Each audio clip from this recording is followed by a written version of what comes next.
Hey friends, I recently noticed that almost 80% of viewers who enjoy these videos haven't subscribed yet. If you like the stories and want to see more, please take a moment to hit that subscribe button. It really helps the channel grow. Don't forget to leave a like and share your thoughts in the comments below. Your engagement makes a huge difference and helps these stories reach more people. Thanks so much for being here. By the way, where are you watching from? Drop your location in the comments. I'd love to know. Welcome to one of America's most disturbing presidential mysteries. Tonight, we're entering the White House during its darkest period to uncover a haunting that has mystified historians, terrified staff members, and raised questions that remain unanswered after more than 160 years. This is the story of Willie Lincoln, the president's son who died within these walls, and whose presence has been felt ever since, but not in the way you might expect. Everyone knows about Abraham Lincoln's assassination, the image of the fallen president, shot in Ford's Theatre on that terrible April night in 1865, is burned into American consciousness. But few know about the tragedy that preceded it, the death that some say broke Lincoln long before John Wilkes Booth ever pulled the trigger. This is about Willie Lincoln, an 11-year-old boy whose death changed the course of his father's presidency and whose spirit refuses to accept what happened to him. What makes this story truly chilling isn't just that a child's ghost haunts America's most powerful building. It's the pattern of his appearances, the specific people he targets, and the message he seems desperate to deliver. We're talking about documented encounters witnessed by military officers, presidential families, and White House staff across multiple administrations. These aren't ghost stories told around a campfire. These are official accounts, some recorded in government correspondence, that paint a picture of something unexplainable happening in the heart of American power. This isn't folklore passed down through generations, twisted and embellished with each telling. These are sworn testimonies, written records, and experiences that left witnesses so shaken they could barely speak about what they'd seen. To understand Willie's haunting, we must return to February 1862, during one of the darkest periods in American history.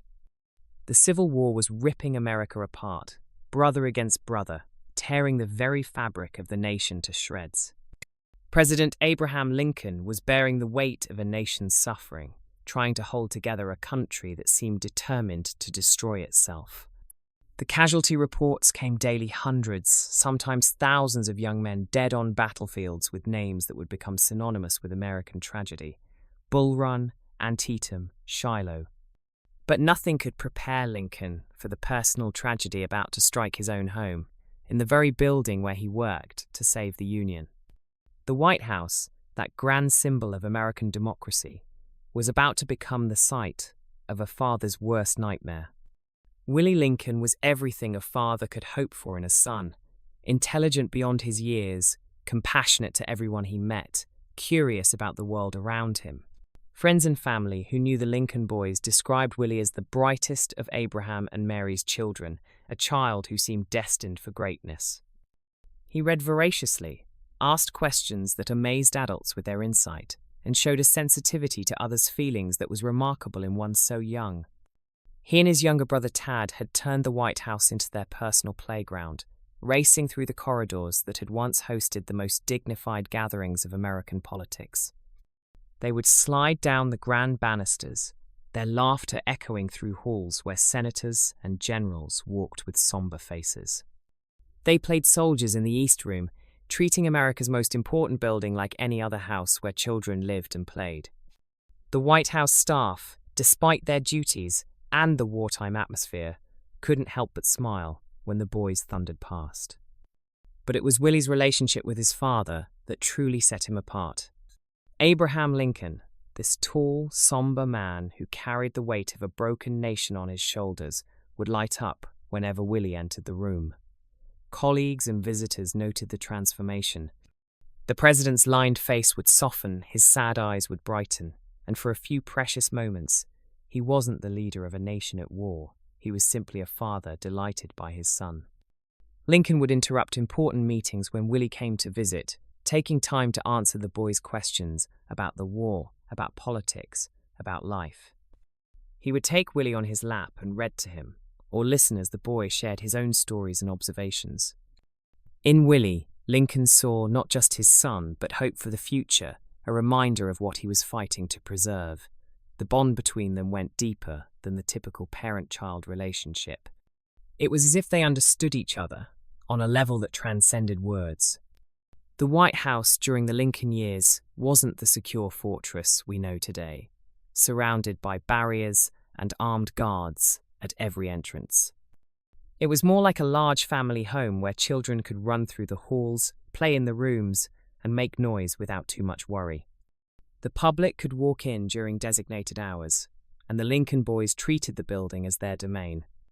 Willie had claimed certain rooms as his favourites, had his secret hiding places, knew every corridor and staircase. This was his home in a way it would never be for the presidents who came after. Then, in early February 1862, everything changed forever. Willie and Tad both came down with what doctors believed was typhoid fever, likely contracted from contaminated water in the White House water supply. The Potomac River, which supplied the mansion's water, was already polluted from war camps upstream. Soldiers' waste, dead animals, and the general filth of war had turned it into a breeding ground for disease. The illness struck suddenly and violently. One day the boys were running through the White House halls, their shouts and laughter filling the air. The next day, they were burning with fever, too weak to even sit up in bed, their small bodies racked with chills and pain. The fever came in waves, climbing higher each day despite the doctor's best efforts. In those days, medicine wasn't what it is today. Doctors could diagnose typhoid fever, but their treatments were primitive compared to what we have now: cold baths to bring down the fever, laudanum to ease pain, and little else but hope and prayer. For days that stretched into an eternity, Abraham and Mary Lincoln took turns sitting by their sons' bedsides, watching and waiting and praying for a miracle. The President of the United States, the man trying to hold a fractured nation together, found himself completely powerless to help his own children. What good was all his power, all his authority, when he couldn't save his own boys from a microscopic enemy he couldn't see or fight? Lincoln would sit beside Willie's bed for hours, holding the boy's burning hand, whispering encouragement that he wasn't sure his son could hear. He would wipe the sweat from Willie's forehead with a cool cloth, trying to bring some relief from the relentless fever. Mary would come to relieve him, and he would stumble to his office to try to focus on the war, only to find himself unable to concentrate on anything but his dying son. The White House became a house of mourning even before death arrived. The staff moved quietly through the halls, speaking in whispers. Scheduled receptions were cancelled. The business of war continued, but in a muted, distracted way. Everyone knew what was happening upstairs, and everyone feared the outcome. Tad, the younger boy, slowly began to recover after several harrowing days. His fever broke one morning, and he asked for food, the first good sign the family had seen. He was weak and pale, but he was going to live. The collective sigh of relief that went through the White House was audible. But Willie didn't improve. He grew weaker each day, his breathing more laboured, his skin more pale despite the flush of fever. The doctors shook their heads and spoke in grave tones about the crisis that would determine whether the boy lived or died. That crisis came and went, and Willie slipped further away. His periods of consciousness grew shorter. His eyes, when they opened, seemed to look at something beyond this world. On February 20th, 1862, at 5 o'clock in the afternoon, 11-year-old Willie Lincoln died in the White House, in a guest bedroom on the second floor. The very room where he had played and laughed just weeks before, where he had hidden during games with his brother, where he had felt safe and happy, became the room where he drew his last breath.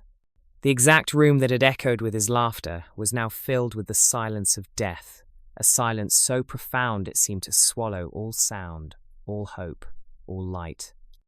Abraham Lincoln, who had comforted thousands of grieving families during the war, who had written letters of condolence to mothers who had lost their sons on battlefields, now had to face his own unbearable loss. He stood beside Willie's bed, staring down at his son's still face, and reportedly said, "My poor boy. He was too good for this earth." God has called him home. Then he walked into his office, closed the door, and according to those who were there, sobbed as if his heart was breaking, because it was. The effect on the Lincoln family was devastating beyond description. Abraham Lincoln was so grief-stricken that he locked himself away for days, barely able to function as president. People who worked in the White House said they could hear him sobbing behind closed doors, a sound so terrible it brought tears to the eyes of battle-hardened men who had seen the worst of war. The man who was supposed to lead the nation through its darkest hour was drowning in his own darkness, and no one could reach him. But it was Mary Todd Lincoln who took Willie's death the hardest. She was so broken by losing her son that she could barely speak for weeks. She stopped eating, stopped sleeping, stopped caring about anything except the child she had lost. She would wander into Willie's room and stand there for hours, touching his things, calling his name, waiting for him to answer. The White House staff worried she might never recover, that grief had driven her to the edge of madness. What no one realized at the time was that Willie's death wasn't an ending. It was a beginning. The room where he died on that February afternoon would become the epicenter of one of the most documented and disturbing hauntings in American history. Willie Lincoln had left this world, but in a very real sense, he had never left the White House. And he was about to make his presence known in ways that would terrify everyone who encountered him. In the days following Willie's death, the White House became a tomb for the living. Abraham Lincoln emerged from his office only when absolutely necessary, his tall frame seeming to have shrunk under the weight of his grief. His eyes, always sad, now held an emptiness that frightened those who saw him. He would stand at the window of Willie's room for hours, staring out at nothing, his lips moving in silent conversation with a son who could no longer answer. Mary Todd Lincoln's breakdown was even more complete and more terrifying to witness. She took to her bed and stayed there for 3 weeks, refusing food, refusing visitors, refusing to acknowledge a world that had taken her child from her. The staff would hear her sobbing through the closed door, a raw, animal sound of grief that seemed to have no end.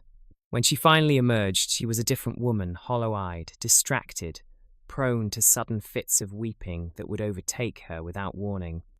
The funeral took place on the 24th of February 1862, in the East Room where Willie had once played soldiers with his brother. The same room where he had laughed and run now held his small coffin, draped in flowers that couldn't mask the scent of death. The Reverend Phineas Gurley delivered the eulogy, speaking of God's mysterious ways and the comfort of heaven, but his words seemed to bring no comfort to the grieving parents. Willie was buried in a Georgetown cemetery, but even death couldn't separate mother from son in Mary's mind. She refused to enter the room where he had died, couldn't bear to look at it, yet she also couldn't bear to have his belongings removed. The room remained exactly as it had been, a shrine to a dead boy, his toys still scattered where he'd left them, his books still open to pages he would never finish reading. Lincoln tried desperately to comfort his wife, but his own grief made him clumsy, ineffective. He would sit beside her bed and hold her hand, but what comfort could he offer when he was drowning in the same dark waters? The household staff watched helplessly as the first family dissolved before their eyes, broken by a tragedy that all the power of the presidency couldn't prevent or heal. But grief during the Civil War was a currency everyone understood. By 1862, death had touched nearly every American family. The war's brutal arithmetic, tens of thousands killed in single battles, had created a nation of mourners. And in that sea of grief, a movement had begun to flourish: spiritualism, the belief that the dead could communicate with the living through mediums and seances.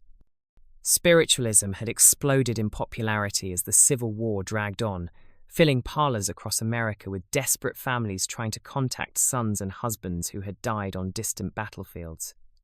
Mediums claimed they could bridge the gap between life and death, that for a price, they could bring back the voices of the departed, even manifest their physical presence. For grieving families with nowhere else to turn, spiritualism offered what traditional religion could not: the promise of reunion, of proof that death wasn't the end.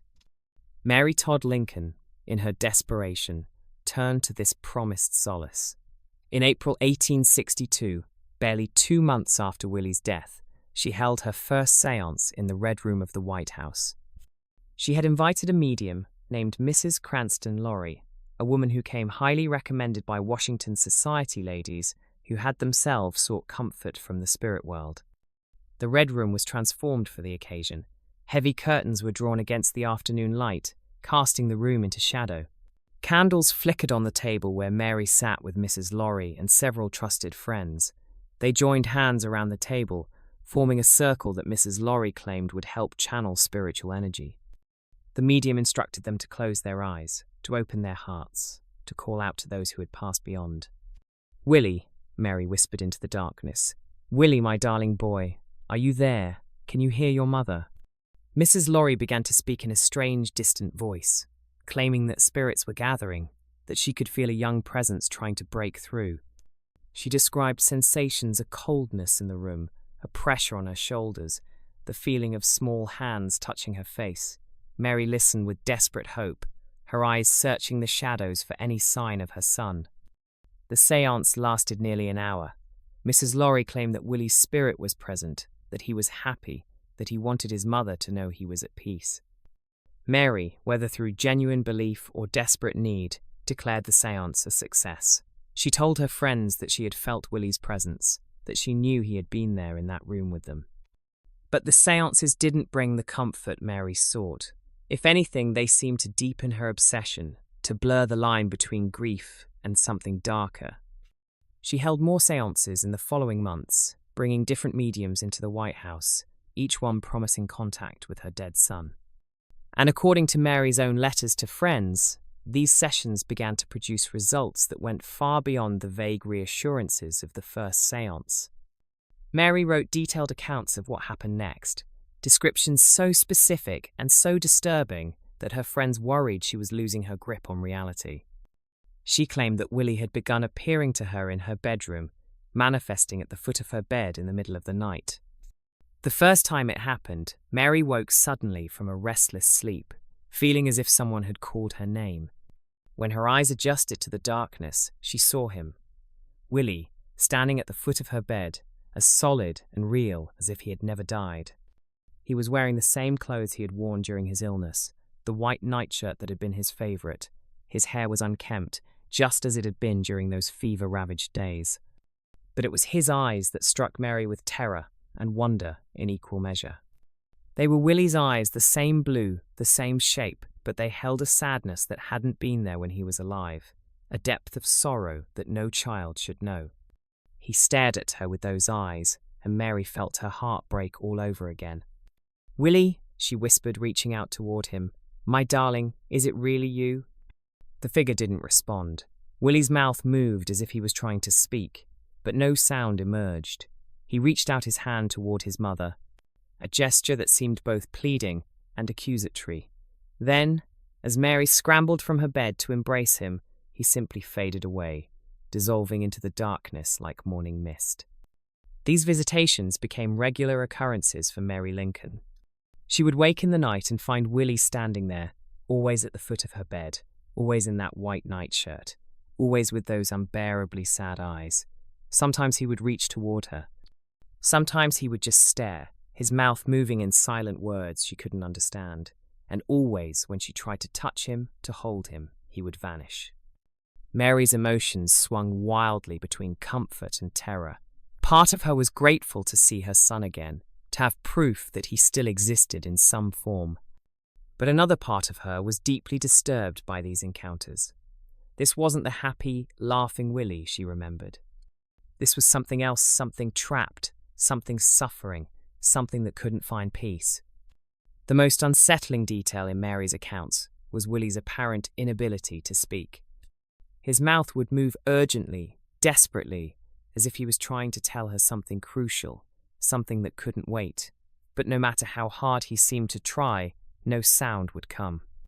It was as if he was behind glass, visible but unreachable, trying to communicate something his mother needed to know but could never hear. What Mary didn't realize, what no one could have realized at the time, was that these weren't comforting visitations from a spirit at peace, gently watching over his grieving mother from heaven.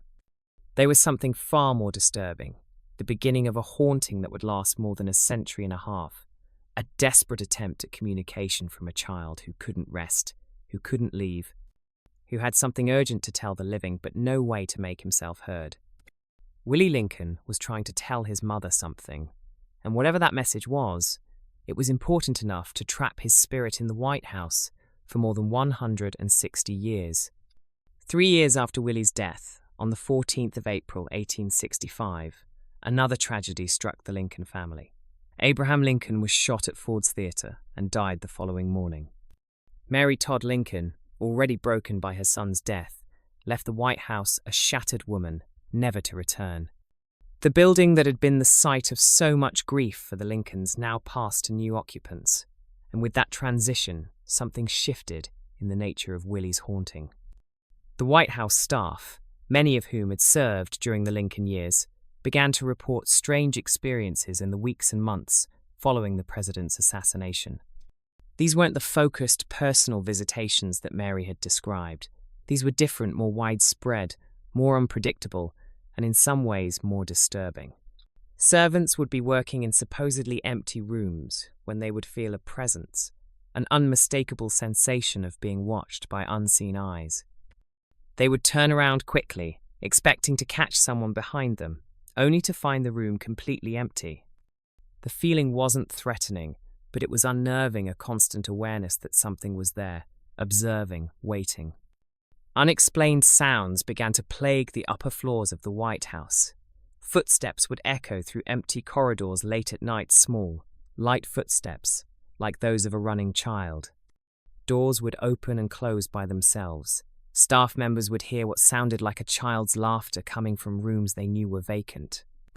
When they investigated, they found nothing, but the sounds continued, always just out of reach, always tantalizing and impossible to pin down.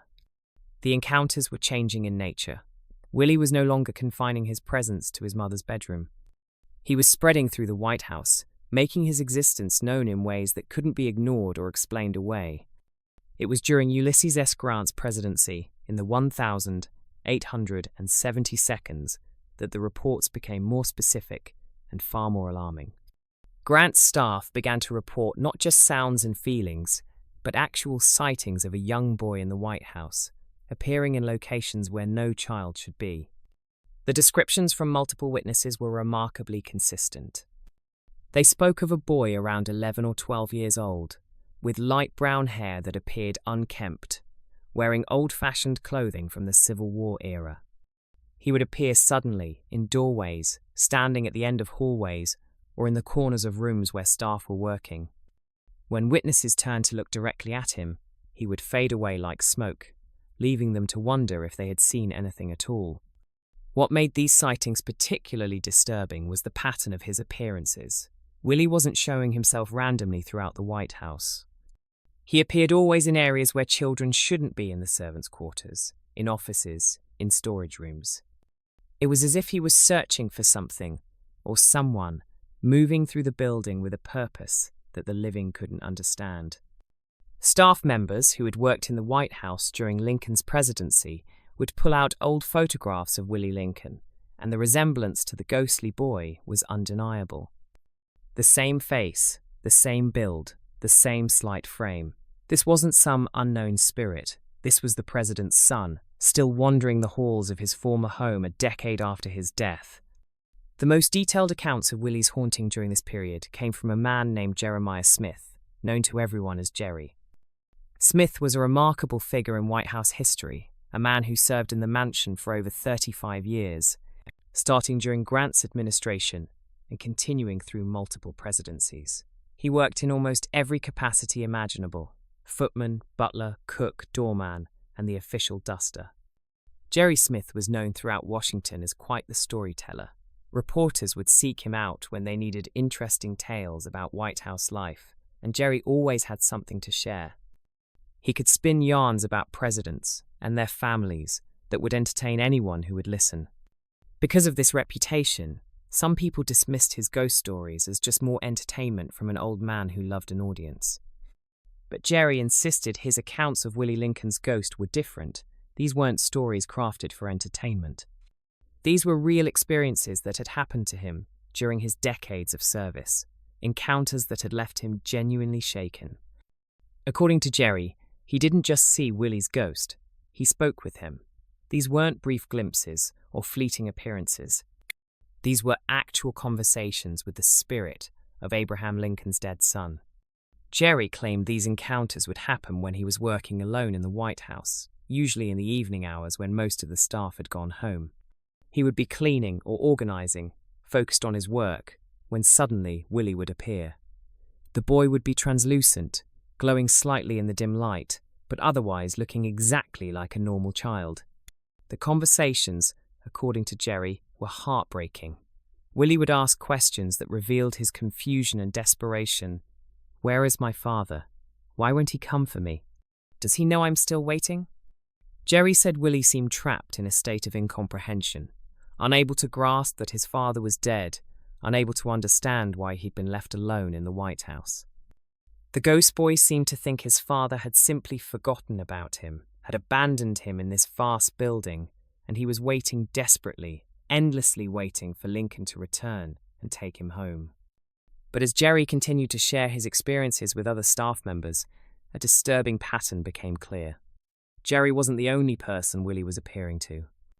The ghost child was manifesting to other White House employees as well, but there was a specific criterion. Willie appeared only to fathers. Staff members who had children, particularly those with sons, reported encounters similar to Jerry's. The ghost boy seemed drawn to them, seeking them out as if looking for someone who could understand his plight, someone who could help him find his missing father. Men who had no children reported no encounters at all. Jerry's final observation about Willie's haunting was perhaps the most disturbing. The boy didn't seem to know he was dead. He was genuinely confused about why his father had left him, why everything had changed, why he was alone. It was as if Willie was trapped in a moment of abandonment, reliving it over and over, unable to move forward, unable to understand, unable to find peace. And he was searching desperately, hopelessly searching for a father who would never come. By 1910, when William Howard Taft took office as the 27th President of the United States, Willie Lincoln had been dead for nearly 50 years. The White House staff who had known the Lincoln family were all gone, replaced by a new generation of workers who knew Willie only as a historical footnote, the president's son who had died during the Civil War. Some had heard the old ghost stories from Jerry Smith and others, but most dismissed them as the tall tales of elderly servants with too much time and too much imagination. The White House domestic staff in 1910 operated with military-like precision and hierarchy. At the top were the chief usher and the housekeeper, who managed dozens of servants, cooks, maids, and footmen. Below them were the various specialists, the ones who maintained the staterooms, the private quarters, the kitchens. At the bottom were the general labourers who did the everyday cleaning, polishing, and maintenance that kept the mansion functioning. Many of these workers lived in the White House itself, in small rooms on the upper floors, cramped quarters tucked away in the corners of the building, where the public never ventured. These were long days and longer nights, working and living in the same building, often alone in vast empty spaces after the official business of the day had ended. It was isolated work, quiet work, the kind of work where your own breathing seemed too loud in the silence. No one could have predicted that something completely different and much more frightening than anything reported before was about to begin. Something that would transform Willie Lincoln's haunting from a curious phenomenon into a source of genuine terror. It started in early 1910, just a few months after Taft's inauguration. A housemaid named Catherine was working alone in one of the upper floor rooms, polishing the furniture as she did every Tuesday afternoon. She was focused on her task, her hands moving in practice circles with the polished cloth, when she felt it, a gentle but unmistakable pressure on her left shoulder. The sensation was specific and deeply unsettling. It felt exactly like someone was leaning over her shoulder to see what she was doing, the way a curious child might peek over your shoulder when you're reading or writing. Catherine spun around, expecting to find one of the other staff members, or perhaps even one of the president's family, but there was no one there. The room was completely empty. She tried to convince herself she had imagined it, that her arm had simply fallen asleep or she had strained a muscle. But the sensation had been too real, too specific. It hadn't felt like a muscle cramp or circulation problem. It had felt like a hand, a small hand, resting on her shoulder. Within weeks, other staff members began reporting identical experiences. A footman felt the pressure while polishing silverware. A cook felt it while preparing meals in the kitchen. A maid felt it while making beds in the guest rooms. Always the same sensation. Someone leaning over their shoulder, watching what they were doing with the curious interest of a child. The terror spread through the White House staff like wildfire. What made these encounters so frightening wasn't violence or aggression. The touch was gentle, almost playful. But that childlike quality made it worse somehow. It was the touch of innocence, of curiosity, of something that didn't understand it was causing fear. And it came from nothing, from empty air, from invisible hands that had no right to exist. The phenomenon always followed the same pattern. It happened when staff members were alone, focused intently on their work. The moment of concentration would be broken by that pressure on the shoulder, that sensation of someone right behind you, looking over you, watching. And when they turned around, always there was nothing there. The frequency began to increase. What had started as isolated incidents became daily occurrences. Staff members would be touched multiple times in a single day. The pressure would come without warning, without sound, without any indication that something was about to happen. You could never predict it, never prepare for it, and that unpredictability was perhaps the most maddening aspect of all. By the summer of 1910, the entire domestic staff was in a state of constant fear. Workers refused to be alone in any room. They travelled in pairs even for the simplest tasks, preferring to work inefficiently rather than risk another encounter with what they were calling the thing. The disruption to White House operations was becoming serious. Rooms weren't being cleaned on schedule because maids wouldn't enter them alone. Food preparation was delayed because kitchen staff insisted on working in groups.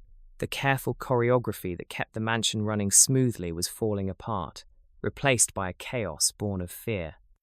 Whispered conversations filled the hallways. Staff members would huddle together during breaks, comparing their experiences, looking for patterns, trying to make sense of what was happening to them. The speculation always returned to the same conclusion: this must be Willie Lincoln. The childlike quality of the touch, the curious way it felt, like someone wanting to see what you were doing, it matched perfectly with what the old-timers had said about Willie's personality. He had been a curious boy, always wanting to know what the adults around him were doing, always asking questions, always watching and learning. But if this was Willie, why had his haunting changed so dramatically? For decades he had appeared visually to select individuals, asking his desperate questions about his father.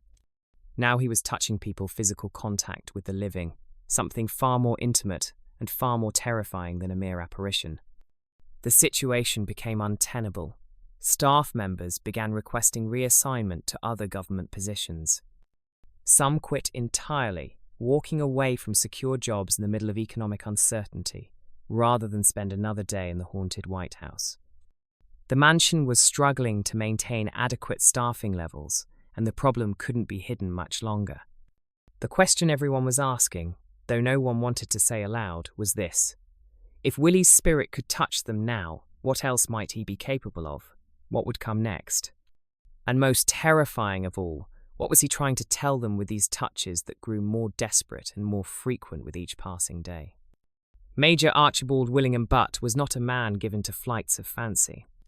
As President Taft's military aide, he was responsible for managing the president's schedule, coordinating with military officials, and serving as a trusted advisor on matters both trivial and critical.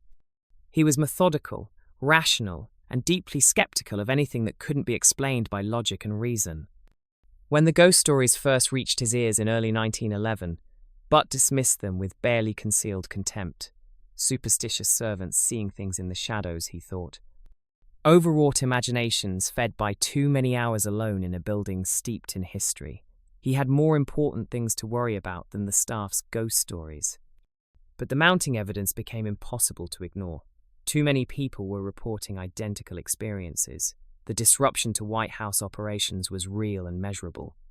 Staff members he knew to be sensible and reliable were requesting transfers, their eyes haunted by something that clearly terrified them.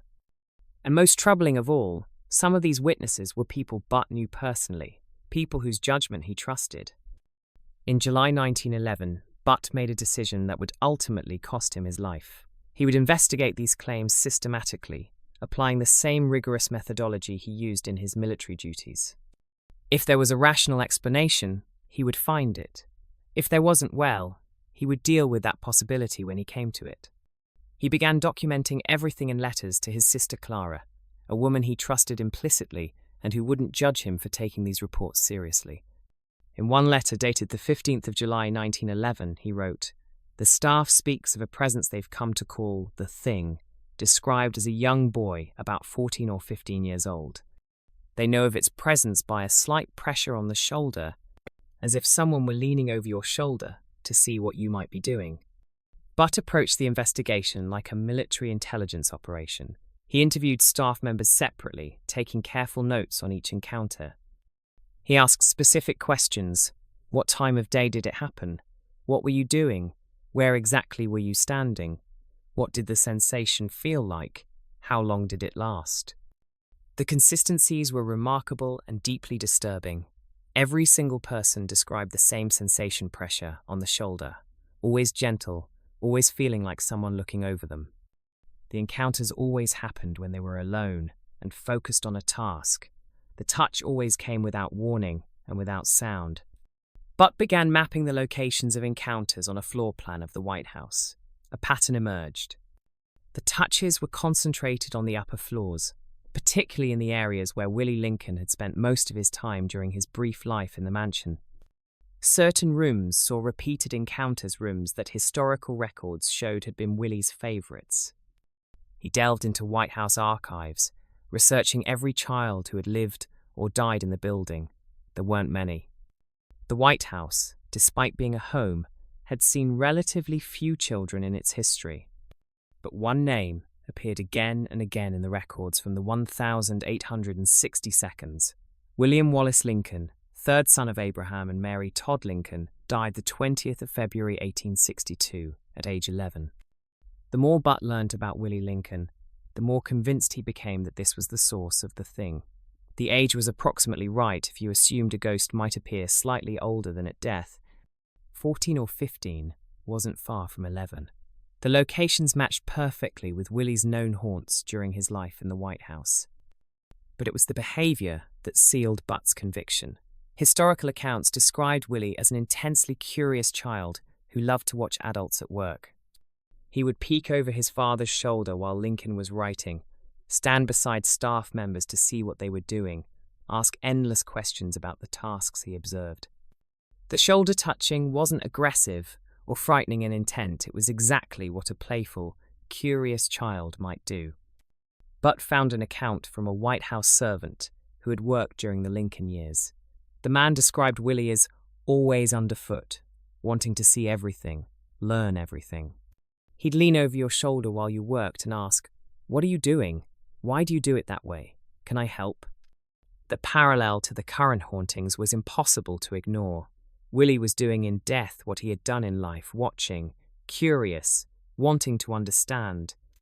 Except now the living couldn't see him, couldn't hear his questions, could only feel that gentle pressure on their shoulders as an invisible child leaned in to watch them work. Major Butt's skepticism was crumbling. The evidence was too consistent, too specific, too aligned with historical fact to be dismissed as mass hysteria or imagination. Something was happening in the White House, something that defied rational explanation. But Butt was a thorough man, and a new question had begun to trouble him. If Willie's spirit was indeed haunting the White House, why? What kept him trapped here nearly 50 years after his death? The answer, Butt suspected, lay not in how Willie had lived, but in how he had died. He decided to investigate Willie Lincoln's death itself, to dig into the medical records and historical accounts of that terrible February in 1862. What he would discover would disturb him so deeply that he would write to his sister. I fear I have uncovered something that should perhaps remain buried. His full first name has been lost to history, but everyone in the White House knew him simply as Marsh. He had worked as a maintenance supervisor for 7 years, a steady, reliable man who took pride in keeping the mansion's infrastructure running smoothly. He was known for his level-headedness, his practical approach to problems, and his complete lack of tolerance for nonsense or superstition. But in the spring of 1911, Marsh had buried his 12-year-old son, Thomas, who had died of scarlet fever after a brief, brutal illness. The loss had hollowed him out, leaving behind a man who went through the motions of his work with mechanical precision but no joy. His colleagues noticed the change, the way his hands would sometimes stop mid-task, the distant look in his eyes, the letters from his wife that he would read and then carefully fold away, his face crumpling with fresh grief. Marsh's vulnerability was obvious to everyone who knew him. A father who had just lost his son, working in a building haunted by a child's spirit, the irony was almost too terrible to contemplate. Other staff members tried to keep him company, to ensure he wasn't working alone, but Marsh insisted he preferred solitude. His grief was too raw, too consuming to share with others. Major Bott would later note in his investigation that Marsh was exactly the kind of person Willie's spirit seemed drawn to, a father, recently bereaved, carrying the kind of loss that the ghost child might somehow sense and recognize. It happened on a Tuesday afternoon in late July 1911. Marsh was working in one of the upstairs storage rooms, organizing maintenance supplies and making notes on repairs that needed to be scheduled. He was focused on his inventory list, his mind mercifully occupied with practical matters instead of the endless loop of grief that usually consumed him. Then he felt it, the now familiar pressure on his left shoulder, that gentle sensation of someone leaning over to see what he was doing. Marsh sighed with resignation. He had experienced this before, like so many others on the staff. He knew that when he turned around, he would find nothing but empty air. The ghost child would be invisible, present but unseeable, and the pressure would fade away within moments. He turned around expecting nothing. Instead, he found himself face to face with Willie Lincoln's ghost. The shock was so profound that Marsh's mind seemed to freeze, unable to process what his eyes were seeing. Standing less than 2 feet away from him was a teenage boy, perhaps 14 or 15 years old. The figure was translucent. Marsh could see the wall behind him, but otherwise appeared completely solid and real. The boy had light brown hair that looked like it hadn't been combed in weeks, sticking up at odd angles in a way that might have been endearing on a living child. His eyes were blue, piercing and intense, locked onto Marsh's face with an expression of desperate urgency. But it was the expression on the ghost's face that froze Marsh's blood. This wasn't the sad, wistful spirit that Jerry Smith had described from decades earlier. This wasn't a confused child asking innocent questions about his father. This was anger raw, desperate, furious anger. Willie's mouth was moving rapidly, opening and closing, his jaw working as if he was shouting or screaming. But no sound emerged, not a whisper, not a breath, nothing. It was like watching someone scream behind soundproof glass. You could see the desperation, the urgency, the absolute need to communicate, but the message couldn't reach you. The boy's hands were clenched into fists at his sides, his whole body tense with frustration. His eyes never left Marsh's face, pleading, demanding, begging for understanding. The silent screaming continued, his mouth forming words that Marsh could almost read but not quite understand. Marsh later told investigators that he knew, with absolute certainty, that Willie was trying to tell him something urgent, something crucial, something that couldn't wait. But whatever that message was, it couldn't cross the barrier between the dead and the living. The encounter lasted perhaps 30 seconds, though Marsh said it felt like hours. Then his vision began to narrow, darkness creeping in from the edges. The last thing he remembered was Willie's face, still screaming silently, before Marsh collapsed to the floor. 2 other staff members found Marsh unconscious 20 minutes later. They had come looking for him when he failed to appear for a scheduled meeting. He was lying on the floor, pale and cold, but breathing. They carried him to one of the staff quarters and summoned a doctor, who could find no physical cause for the collapse beyond extreme shock. For 2 days, Marsh refused to speak about what had happened. He would shake his head when asked, his hands trembling, his eyes distant and haunted by something he couldn't articulate. But finally, with Major Butt present to document his account, Marsh described what he had seen. The impact of his testimony on the other staff members was immediate and profound. This wasn't just the thing anymore, invisible touches that could be rationalized away as imagination or nerves. This was visual confirmation. Marsh had seen the ghost child face to face, and his description matched historical photographs of Willie Lincoln with eerie precision. But more disturbing was the shift in understanding that Marsh's encounter created. This wasn't a playful ghost, a curious child harmlessly watching the living. This was something desperate, something trying to communicate with an urgency that bordered on fury. The gentle shoulder touches weren't friendly gestures, they were desperate attempts to get attention, to make the living turn around and see him, to finally hear what he needed to say. He was trying to tell me something urgent, Marsh insisted to everyone who would listen. Something important, something that matters. He's not just haunting this place. He's trapped here, and he needs someone to understand what he's trying to say. The question now haunting everyone in the White House was terrifying in its implications. What could be so important that it would trap a child's spirit for 50 years? What truth was Willie Lincoln trying to tell them? And why, after all this time, was he becoming more desperate, more visible, more determined to be heard? The White House staff, once divided between believers and skeptics, were now united in their conviction that something needed to be done. The pressure on President Taft to acknowledge and respond to the haunting was becoming impossible to ignore. When Major Butt brought Marsh's account to President Taft on the 28th of July 1911, he expected concern, perhaps skepticism, maybe even a dismissive laugh. What he got instead was an explosion of rage so intense it left him shaken. Taft flew into what Butt would later describe in a letter to his sister as a towering rage.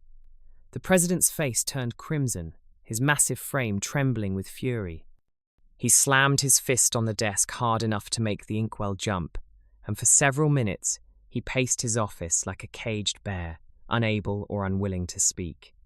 When he finally found his voice, his terror was palpable. "If this story reaches the press," Taft said, his voice low and dangerous, "we will be the laughingstock of the nation." Ghost stories in the White House? The president presiding over seances and hauntings? Do you have any idea what my political opponents would do with this? Taft's presidency was already struggling. His relationship with his predecessor, Theodore Roosevelt, had deteriorated. His policies were under constant attack. His approval ratings were plummeting. The last thing he needed was to be known as the president who believed in ghosts, the man so weak he couldn't even control the supernatural elements in his own house. The gag order came immediately and was absolute. Taft summoned the entire domestic staff and delivered the message himself. The first person to repeat these ghost stories outside the White House would be fired on the spot. No warnings, no second chances. He made it clear that he would personally see to it that anyone who spoke would never work in government service again. But the extreme nature of Taft's reactions suggested something more than political calculation. His fury seemed to mask a deeper terror, as if the haunting itself frightened him in a way that went beyond concerns about public image. Major Butt, watching the president carefully, began to suspect that Taft knew something or feared something that he wasn't sharing. Within days of the gag order, Taft issued private orders to the White House archivist. He wanted every document related to the Lincoln family pulled and reviewed. Presidential records from 1,862, medical documents about Willie's illness, personal letters from Abraham and Mary Lincoln, staff records from the Civil War era, everything was to be gathered and brought to him. The search was conducted in absolute secrecy. Only Taft and a trusted archivist named Harrison were involved. They worked late at night, after the regular staff had gone home, poring over documents that hadn't been examined in decades. But, though not included in the research, noted the president's increasingly haggard appearance and the dark circles forming under his eyes. Whatever Taft found in those archives affected him profoundly. Harrison, the archivist, was sworn to secrecy under threat of immediate dismissal and potential prosecution. The documents they reviewed were sealed and locked away, with Taft personally keeping the only key. Major Butt observed the change in President Taft with growing concern. The man seemed haunted himself, jumping at sudden noises, avoiding certain areas of the White House, looking over his shoulder as if expecting to find something or someone watching him. In his letter to Clara dated the 10th of August 1911, Butt wrote, "The president seems deeply troubled by revelations about the Lincoln boys' final hours. He will not speak of what he found in the archives, but his demeanor suggests he has learned something that disturbs him greatly. He has ordered certain documents sealed, with instructions that they are not to be opened without direct presidential authorization." The implication was clear and terrifying. Willie Lincoln's death wasn't what history recorded. Something had happened in that guest bedroom in February 1862, something significant enough to be documented, hidden, and now sealed away from public knowledge. Taft's paranoia about the haunting increased daily. He refused to discuss what he had learned, even with Major Butt, his most trusted aide. When Butt pressed for information, Taft would only say, "Some things are better left buried. Some truths serve no purpose in the light of day." But the truth, whatever it was, remained locked away in the presidential archives, hidden behind sealed documents that Taft ensured would stay closed. The president had found something in those records, something that explained why Willie Lincoln's spirit couldn't rest, why he was desperately trying to communicate, why his haunting had grown more intense over the decades. And whatever that truth was, Taft had decided the world was better off not knowing it. Despite President Taft's explicit orders and the sealed archives, Major Butt couldn't let the matter rest. The image of Willie's ghost, silently screaming, desperately trying to communicate something urgent, haunted his thoughts. A child doesn't remain trapped between worlds for 50 years without a reason. There was a truth here that needed to be uncovered, regardless of what the president wanted buried. Butt began his own covert investigation, working late at night in his quarters, gathering what documents he could access without arousing suspicion. He reviewed medical records from 1,862 that had been stored in the Library of Congress rather than the White House archives. What he found disturbed him deeply. The symptoms described in Willie Lincoln's case didn't quite match the typical progression of typhoid fever. Several doctors who had treated the boy noted in their private journals that the illness seemed unusual. One wrote, "The fever presents inconsistently with typical typhoid. The rapidity of decline suggests something more acute." Another mentioned, "The boy's symptoms have taken an unexpected turn that puzzles me greatly." The more Butt researched, the more the symptoms appeared consistent with something else entirely: poisoning. Slow, deliberate poisoning that could be mistaken for a natural illness in an era when medical science was still primitive. Then Butt discovered something that made his blood run cold. He found copies of Abraham Lincoln's private letters housed in a collection at the War Department. In a letter to a trusted advisor written 3 months after Willie's death, Lincoln wrote, "I have had concerns about those who had access to the boy during his illness.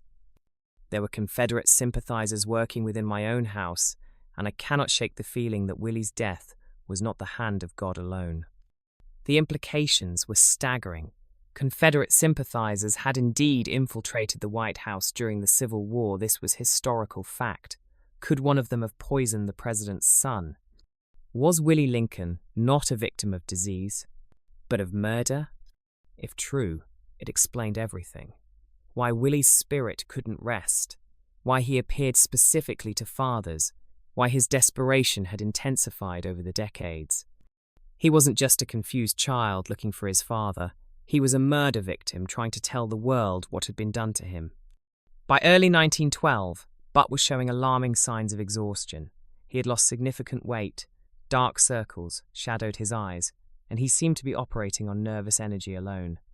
President Taft, genuinely concerned about his aide's deteriorating health, ordered him to take an extended vacation to Europe. Butt was reluctant to leave. His investigation was incomplete. He needed more time to piece together the full story, to find definitive proof of what he suspected.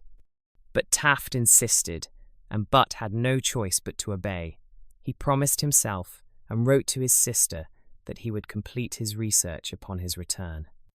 He carefully packed all his notes, all his evidence, keeping them with him even as he sailed for Europe in March 1912.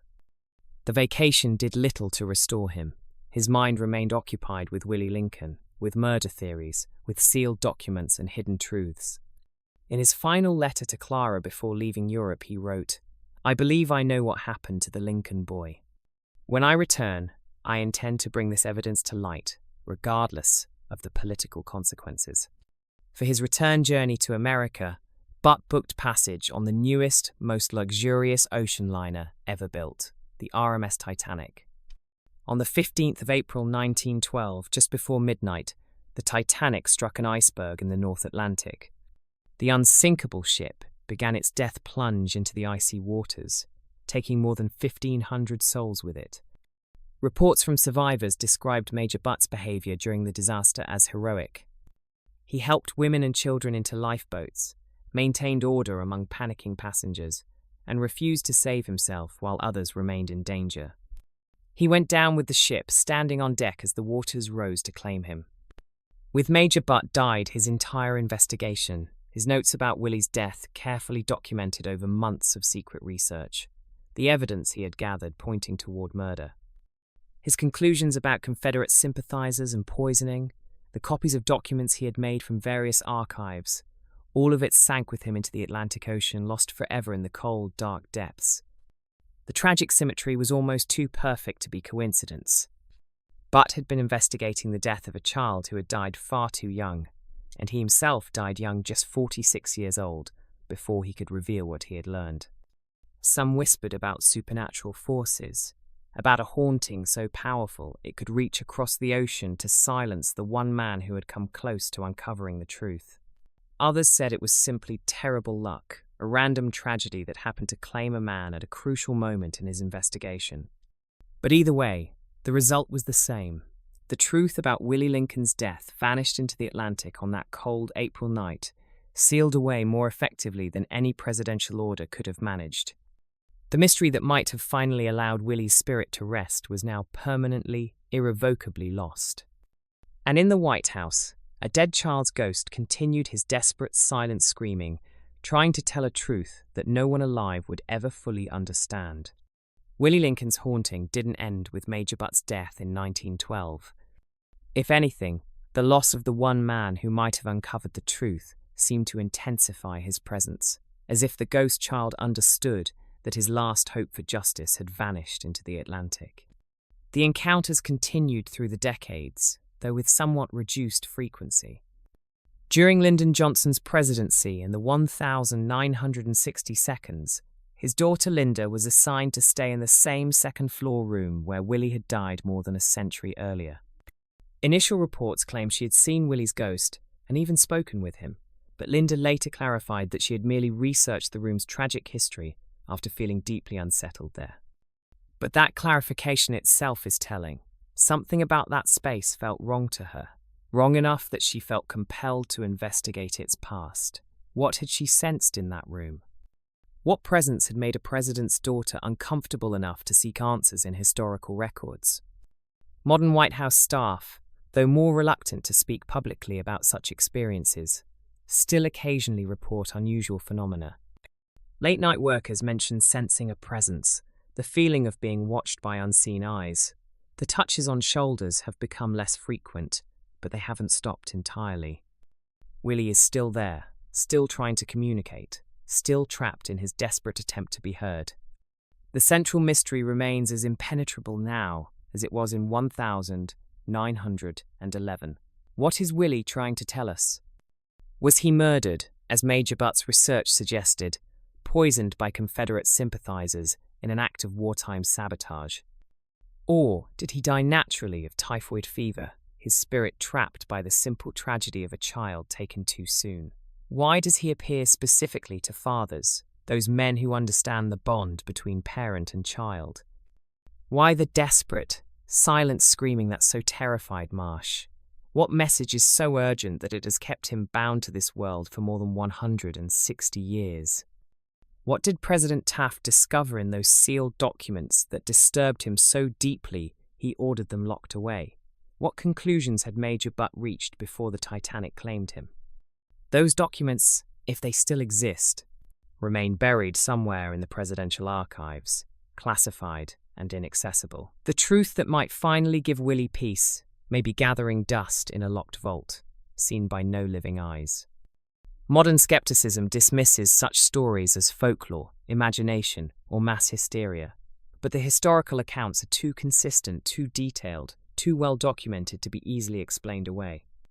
Multiple witnesses across different decades, describing identical experiences with no knowledge of previous encounters. This is either the most persistent shared delusion in American history, or it is something else entirely. Willie Lincoln remains unique among White House ghosts. Abraham Lincoln's spirit reportedly walks the halls during times of national crisis. Other presidential apparitions have been reported over the years. But Willie is different. He wasn't a president or first lady or historical figure of great importance. He was just a child who died too young, whose brief life was cut short in that guest bedroom on a February afternoon in 1862. Perhaps that's why his story evokes such sympathy, why even skeptics find themselves moved by the accounts of his haunting. There's something universally tragic about a child who never got to grow up, never got to live the life that should have been his. The theories about his haunting are varied and compelling. Some believe he's a murder victim seeking justice, a child trying to reveal the crime that took his life. Others think he's simply a lost child, unable to comprehend death, still waiting for a father who will never return. Some suggest his spirit was trapped by the violent or sudden nature of his death, whether from poison or disease. A few theorize he's not a ghost at all, but a manifestation of collective grief, the accumulated sorrow of everyone who has mourned a child's death in that building. But perhaps the most disturbing theory is the simplest. Willie can't leave because he has unfinished business, a message he must deliver, a truth he must tell. And until someone finally hears him, until someone finally understands what he's trying to say, he will remain in the White House, trapped between worlds, desperately reaching out to the living who cannot hear him. Not all ghosts are simply spirits of the dead. Some might be victims seeking justice, voices that refuse to be silenced even by death itself. Some might be children waiting for anyone to believe them, to take seriously what they're trying to say. The power of unresolved trauma can echo through decades, through centuries, leaving imprints on the places where terrible things happened. Willie appears to those who understand loss, to fathers who know what it means to love a child. Perhaps he recognizes in them the capacity for empathy, the ability to see past the fear and truly listen to what he needs to say. The haunting question remains, what is he trying to tell us? The truth is buried as deep as Major Butt in the Atlantic, as sealed as those documents in the presidential archives. Some mysteries, it seems, are not meant to be solved. Some ghosts are never meant to find peace, and some truths are buried so deep that even the dead cannot bring them to light. But somewhere in the halls of the White House, in that building where the most powerful decisions in the world are made, where presidents shape history and determine the fate of nations, a child's ghost still wanders. Willie Lincoln, 11 years old forever, still searches for his father, still tries to speak words that no one can hear, still reaches out with desperate, gentle touches to anyone who might finally understand. For more than 160 years, he has been trying to tell us something. For more than 160 years, we have failed to hear him. And perhaps, just perhaps, that failure is the real haunting. Not the presence of a ghost, but our inability to give him what he needs. Justice, peace, or simply someone to finally, truly listen. The next time you see the White House on television or in photographs, remember that within those historic walls, a president's son remains. Still curious, still desperate, still trapped. Still trying to tell a truth that died with Major Butt in the cold Atlantic waters. A truth that might be locked in sealed archives. A truth that the living may never fully understand. Willie Lincoln never left the White House, and until someone finally hears what he's trying to say, he never will.